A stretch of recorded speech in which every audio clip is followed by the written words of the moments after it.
despite you knowing yourself, God says that he loves you. Mm-hmm. And he means what he says. Mm. Believe it. Amen. He loves you. You already belong. As soon as you accept it, then salvation has come to you. The Apostle Paul says, as for us, we were dead in our transgressions and sins in which we used to live when we followed the world, essentially. He describes salvation as being dead and alive. Once you've been made alive with Christ, it doesn't mean that you won't make mistakes or sin. Yes, you will. In fact, the worst mistakes that I've made were after my baptism. And that's probably your experience too, if you're being baptized. Mm. Well, God's love is free.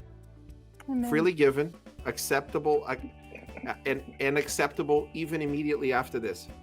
In fact, as Joe prays in a few moments, whatever you've done, if you ask for forgiveness, you will receive it immediately. By the end of her prayer, you will be free again.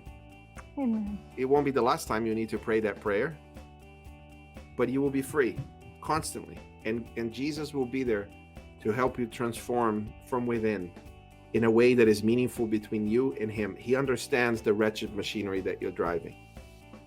And when you think that God is constantly disappointed in you, he loves you. He understands he understands you. He understands the things that draw you back to sin. Never stay there, because God will refuse to leave you where you are. He will forgive you, and he will constantly be pursuing you so that you can be more and more free, so that you can sin less and less.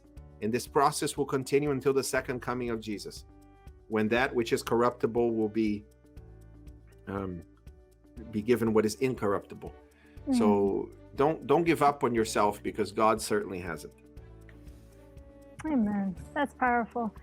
I would say your past does not define you. Neither does your present define you.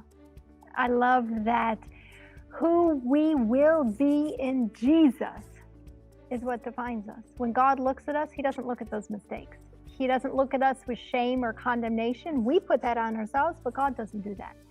And it doesn't matter which camp you find yourself in, whether you are in that camp of condemnation saying, well, I'm not sure I can be forgiven. You can. The Word of God says it. Jesus died just for you so that you could experience freedom and forgiveness. You might be on the other side in the camp of the legalist and looking down your nose, not even meaning to, but looking in judgment at other people. God says he can set you free too, so that you can reach out in love, in forgiveness, in grace to others. We can only extend to other people what we have ourselves received.